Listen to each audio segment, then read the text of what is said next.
Hey everyone, welcome to Locked On Lakers for Thursday. Brian Kamenetsky and Andy Kamenetsky. Marquee matchup Wednesday night, Lakers versus Bucks. The Lakers lose the first game of their 5-game road trip, 109-102, in what is hopefully the last game before LeBron James returns.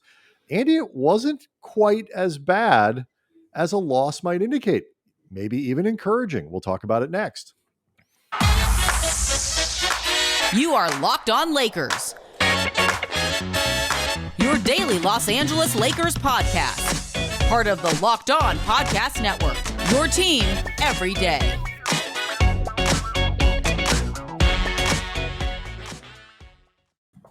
Want to thank everybody for making Locked On Lakers your first listen of every day, Monday through Friday. Lakers, always interesting, Andy. And so we try to give you guys the best content we possibly can, get it up bright and early, late into the evening. It really goes up. We try to get it up midnight on the West Coast.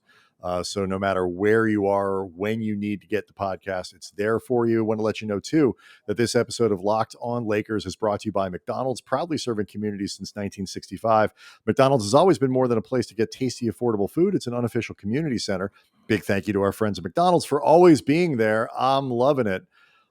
We are definitely going to get to, before the end of the show, some off the court news with the Lakers. Andy, they have now thrown their hat into the ring to have the dumbest stadium name. It's not really off the court news, Brian. It is the court. It is the court. That's true. It's off the court news. There's nothing off the name of the court. Yeah, right. There's nothing off the court about Staples Center, where the Lakers have played for the last 22 years, I believe, give or take. Ever since the 99-2000 season. They are about to become, starting on Christmas, I guess if you're really into the crypto scene, this is quite a gift to you. They're going to be the Crypto.com Arena. Crypto.com Arena, yeah. Crypto.com Arena. Yeah, something. Yeah, and I'm excited. So we'll talk about that. People are not happy, no, and I think they need to get over it, and I'll explain why later.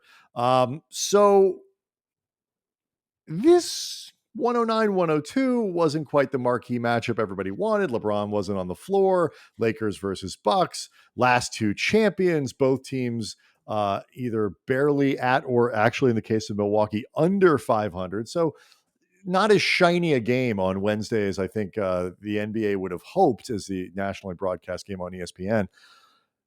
If the Lakers have not lost 8 times, if they lost every time like they lost on Wednesday, I would be so much more comfortable with where they are as a team and in their season than I actually am, because this one was fine. It was a good game against a team that had its players back and played well and has Giannis Antetokounmpo, and I didn't have a problem with what happened on Wednesday.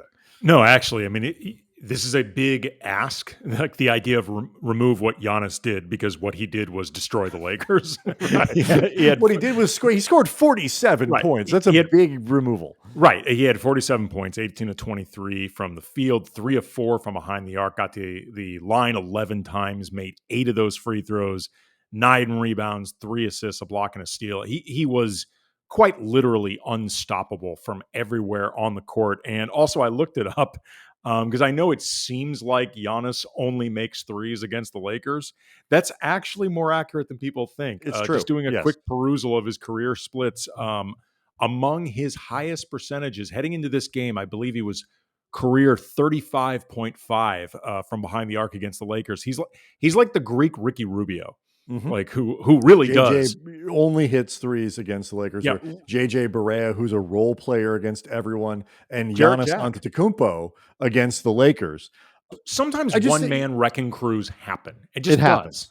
And I think the for me the larger stuff is, like you say, they did a lot of respectable things throughout the game, but more importantly, they gave up 64 points in the first half. They gave up 45 in the second. And, this to me, the Lakers had moments in this game on Wednesday where they fall behind by 12, fall behind, then where you think this thing is going to tip one way or the other, like, gosh, this could get away from them pretty quickly. And each time they came back, they got it to within 7. I think they got it to within 4, in the second half.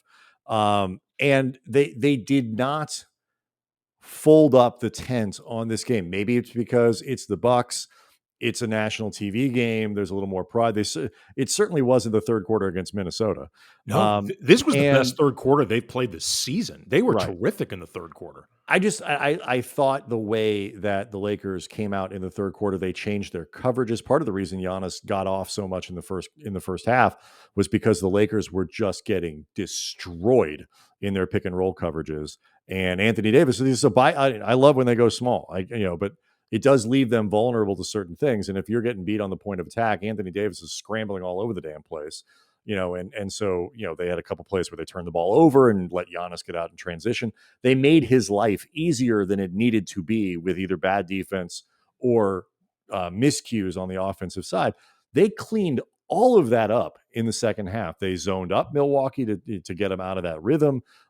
They played, they switched more. They just did all kinds of stuff to tighten up the defense and give themselves an opportunity that I thought was really encouraging. And that they lost this game doesn't bother me, because if they played this well all the time, they wouldn't be 8-8.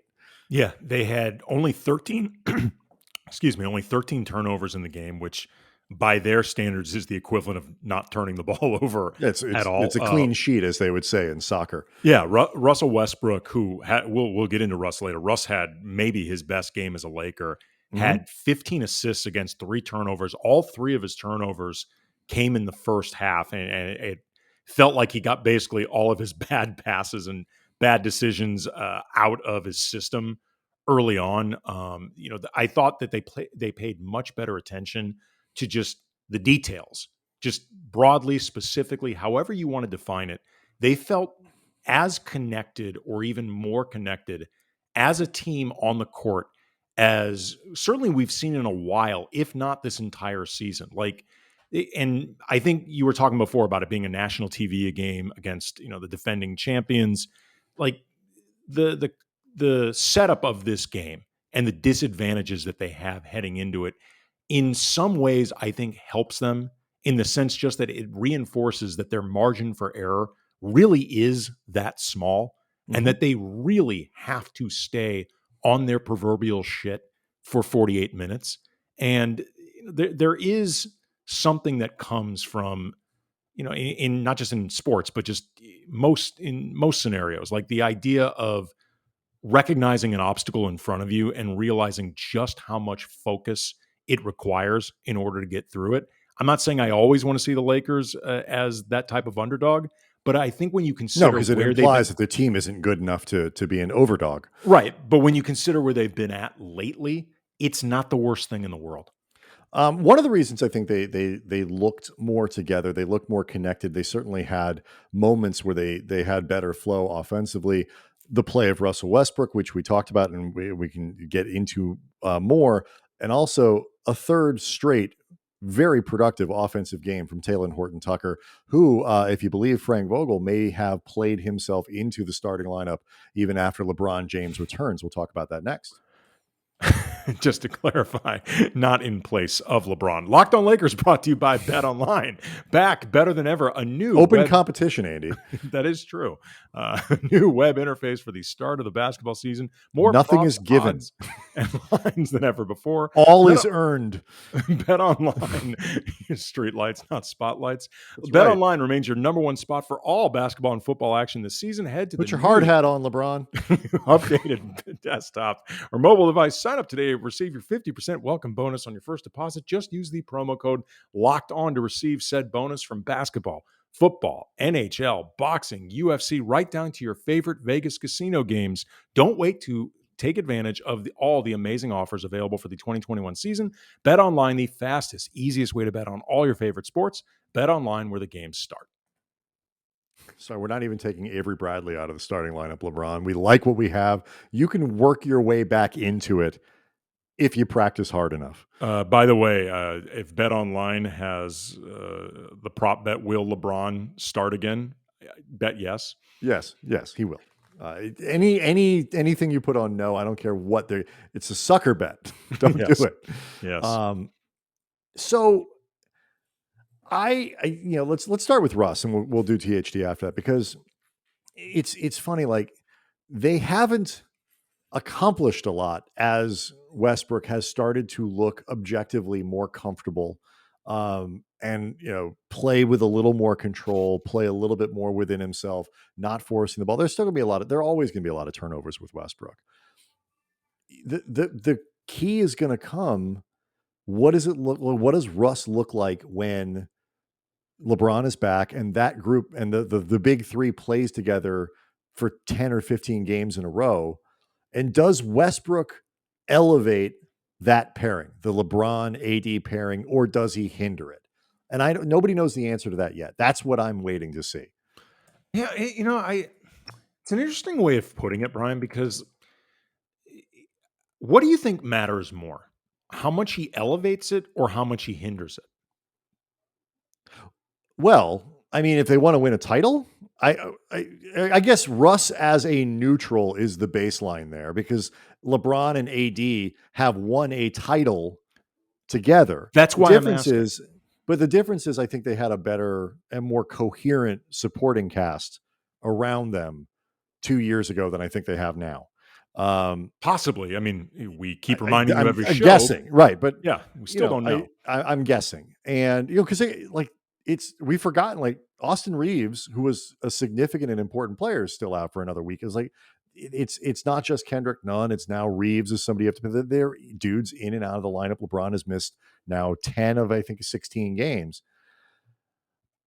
If I will put it this way, if Westbrook can elevate that pairing, he doesn't need to be as good as those two. Nobody would expect him to be, but like, if he can find ways to make that pairing more dangerous, then the Lakers, I think, have an excellent chance to win a title. But you understand why I'm asking. Right? I do, but I mean, neutral is neutral, but I think there's a concern that he will. My concern is that he will drag it down. That he will make that pairing less effective in when it's all said and done, than make them better. Neutral is probably fine. Improving them somehow or making them more dangerous is ideal, but the real threat is making that pairing less. And that's what I'm worried about. That's exactly why I'm asking, because not only are you concerned about that, I've gotten a very strong sense that Lakers Twitter, certainly our listenership here, media, all sorts of people, I think there is far more concern, and I'd even say anticipation, that Westbrook is actually going to be more of an anchor than an elevator. That was certainly the concern that when they made the trade. Right. But, and I will say, like, part of what I think is good about the work that Vogel has done this year, and he talked about it after Wednesday's game, and the offense is not creative, and they're smarter people than me who break this stuff down.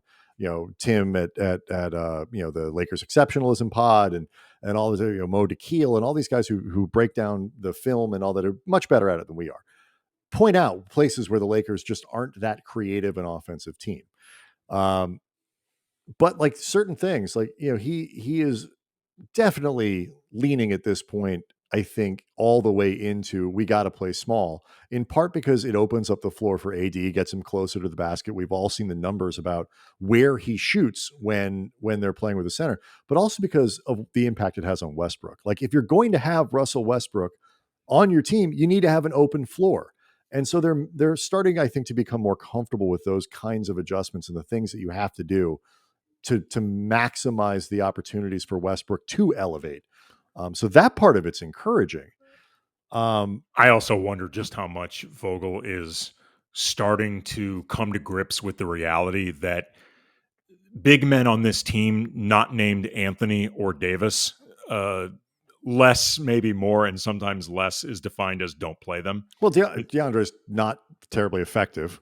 Right. But Dwight isn't Dwight of 2 years ago right now. I mean, the two of them played 13 combined minutes against the Bucks, and I recognize the Bucks didn't have Brook Lopez, and if he was available, maybe some of that changes, but I don't know necessarily how much, especially again when the two of them have both had moments during the season, but neither one of them has really made, I think, that big of an impact, even when you go against the baseline of expectations. Yeah, I would agree. And so, um, it's the other part of this is THT, because the Westbrook playing under control, not turning the ball over, piling up 15 assists against 3 turnovers, is going to make the offense look better. Like you were going, like they missed a bunch of shots. Like the supporting cast again, they needed something from Ellington, they needed something from Monk. The two of those guys were 2 of 14 combined from 3-point range. Carmelo Anthony was 2 of 8 from 3-point range. The Lakers missed, I believe, their last 16 3-pointers in this game. They had, the offensive production in the end wasn't very good. They only scored 19 points in the fourth quarter, but they had looks. I mean, this was not a game where they just couldn't engineer a clean look. What they needed was somebody who wasn't Davis or THT or someone to hit an outside shot. THT and Westbrook lived at the rim. They did a great job there. They needed some production from the outside. They didn't get it. But THT, Vogel said after the game, has essentially kind of played himself back into the starting lineup. 3 straight games, highly productive offensively. It's hard to argue, at least for me, that he belongs on the bench at this point. I think you got to put your best players on the floor, and he's one of their best players. Yeah, I'm talking about Friday, presumably when LeBron comes back. Yeah, I mean, the argument that could be made, and I want to preface this by saying this is not my argument. I'm just saying this is the devil's advocate, not totally ridiculous argument that you would make for playing THT off the bench, would be that once LeBron is back, combined with what's already there with Westbrook and how much of the offense is going to run through Anthony Davis anyway, that THT won't have the same opportunities to have the impact that we've seen over the last 3 games. And that if you found ways to play the majority of his minutes with the second unit, even if he ended up closing, like similar to the way Lamar Odom did during the back-to-back titles in the Kobe Powell era, where he still plays. You're talking about still a 30-minute-a-night role for THT, but staggered more toward the seconds than the first. That he could actually have more of an impact and more of a true opportunity to do the things that he's shown so far of these 3 games. The ability to put the ball on the floor, get to the basket, play make. The concern I guess you would have with THT playing with the starting unit is that he could end up kind of being reduced to a spot up shooter at times, where he really, with the ball in LeBron's hands so much, Russ's hands so much, AD's hands so much, he ends up kind of floating around. And even though he's shooting reasonably well from 3 so far, that's not what you want. That's not what you want him to do. Right. So that would be the argument. I'm not saying it's the argument that should be made. I'm just saying I don't think it's a ridiculous argument. No, and I think ultimately you solve that problem just by how you end up staggering the minutes. And I just, it's one of these things too. It's where you accomplish 2 things. Like, LeBron comes back. I assume at that point, like, you want to put Carmelo Anthony back on the bench. Yes. He played 32 minutes on Wednesday. That is too many minutes for Carmelo. Not like too many minutes diminishing return. Like it's too many. He's too old for that. Yes. Like he's too old to be playing the kind of minutes the Lakers, because the Lakers are going to need him to be good all season long. He is playing way too many minutes. 32 on Wednesday, 27 against Chicago, 30 against San Antonio on Saturday. Like that's just too many. So, LeBron comes back, he moves to the bench. They still have a weak spot in Avery Bradley. And, Malik Monk is all over the damn place. Wayne Ellington has not been consistent, I think, certainly in his minutes in terms of nailing that outside shot. Again, 1 of 7 on Wednesday. That's really the only thing he's out there to do. It is. I think you're being just sort of too clever to decide. I don't mean you personally. I just mean Frank would be being too clever. But there are a couple other things that come with this, as well as things that come with the Lakers renaming, or I guess the owners of AEG renaming Staples Center Crypto.com. all of which Crypto.com arena. all It's no of longer a which, center, Brian. It's an arena. it's an arena. Very different experience. We'll talk about all of that next. And we're back. So a little more on THT. The other thing that I think, to your concern about you turn him into a spot up shooter, it's just another reason to continue to run with AD at the 5, because now you have lanes open for LeBron to drive. You have lanes open for THT to drive. You have lanes open for Russ to drive. And by the way, for AD to put the ball on the floor. It's really the only way for that offense to operate, because THT, you mentioned Lamar Odom earlier. THT reminds me a little bit of Lamar in the sense of, like, at his best, everyone knew exactly what Lamar was going to do with the ball. And it was Put it in none his of it left involved. hand. Right. He was going to put it in his left hand, put it on the floor, and go to the basket. For a left-handed basket. Every time. And THT is a little bit of that. He's a little more of a willing jump shooter. So, I thought my favorite shot that he took today, Wednesday night, was the little step back 3 in the first quarter, where, I think it was Middleton backed off him and, like, gave him that 3-pointer. He was like, all right, fine. Put the ball on the floor, a little step back, something he's obviously worked on in terms of how to set up the shot that he's got. Rhythm, nailed the 3. And I thought that was great. But mostly what he does is he puts the ball on the floor and he gets to the basket. And he's remarkably difficult to stop when he does it. He gets into the paint whenever the hell he wants. And so spread the floor out, let him do it, and let him play, especially since he's kind of looking like the two-way guy the Lakers hoped he would be.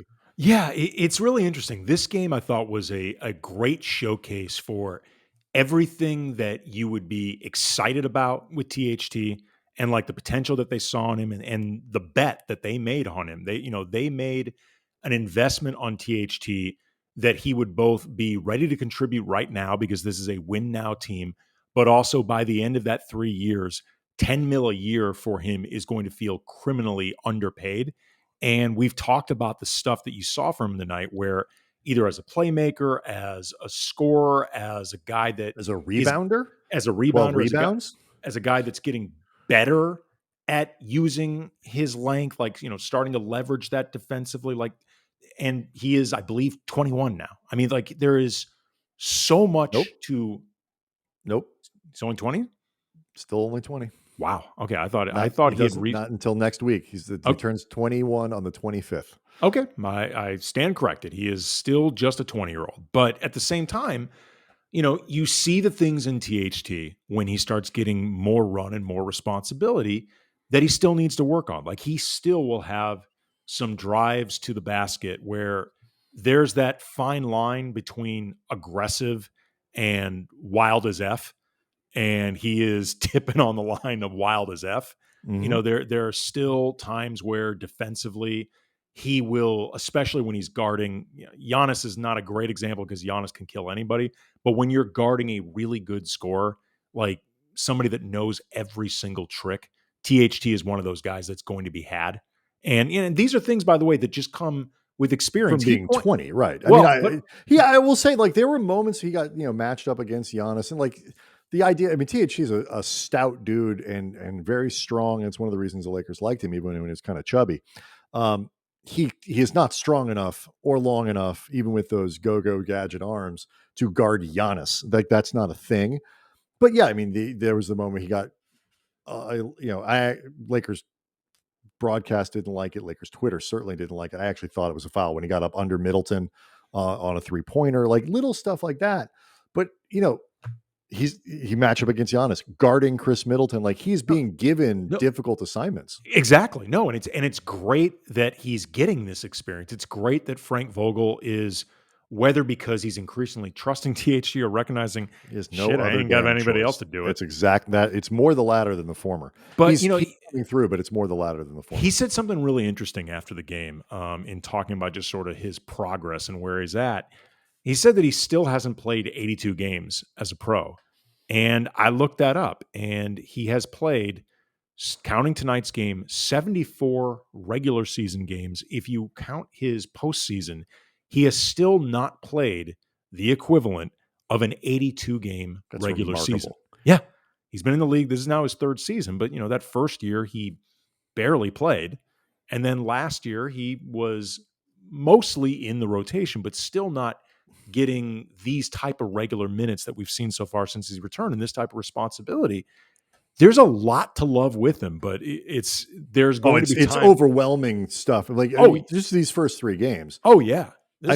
There's a lot to love with what nobody's perfect, man. We just talked about, how Anthony Davis, who's a borderline MVP candidate so far this year, was the 3rd best player on his own team this, and at times certainly outplayed in the, player star versus star matchup by Giannis. To finish this up before we get to the crypto.com thing. You mentioned that the idea is that THT would be considered very much underpaid by the end of this contract.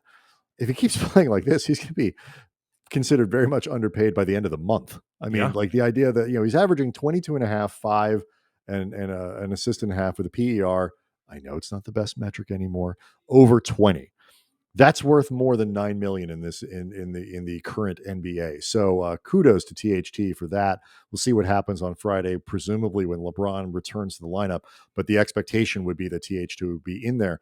I want to save tomorrow a little bit of time to talk about why I think it was so important the Lakers came back in this game and didn't fold up the tent and play a terrible third quarter and all that kind of stuff, because I think the fallout could have been profound. But Andy, before we do that, people are freaking the bleep out over this whole crypto.com thing. Staples Center is no longer Staples Center. It's going to be crypto.com arena. Your thoughts, Andy, on crypto.com? Definitely not a great name for an arena. It doesn't roll off the tongue. No, it's not something I plan on using in my common discussions about the place. But I have my thoughts, but you go first. I mean, it's so awkward. It's so incredibly awkward. I mean, just .com in your building name. Yes, that's the start of it. That should never happen. Yes. Like, it really should just be Crypto Arena. Crypto Arena. But and then you could call it the Crypt, and it would actually not be so bad unless they're terrible, in which case you call it the Crypt and it's an insult. The biggest things that jumped out at me with this, because I mean, honestly, you can call the thing whatever the hell you want. I mean, I don't know if anybody knows what the Coliseum is officially called, because everybody just calls it the Coliseum. Mm-hmm. It now has naming rights. Nobody's going to call it that. But the arena is now named after an entire future monetary system that not only do I not understand, Brian, I fear I will never understand what the F cryptocurrency even is. So that makes me feel old. Then somebody, I saw like a bunch of people on Twitter reacting to this, and they're like, well, I mean, it's inevitable, man. Like, when's the last time you were in a Staples, like the store? And I'm thinking, last week. Why, that's where I get all my pencils. Sir. Buying reams of paper that apparently I'm the only person that still uses. Where else is a man supposed to get his highlighters? And like, I saw a statement that was put out there by crypto.com about what is some of the features for the new arena.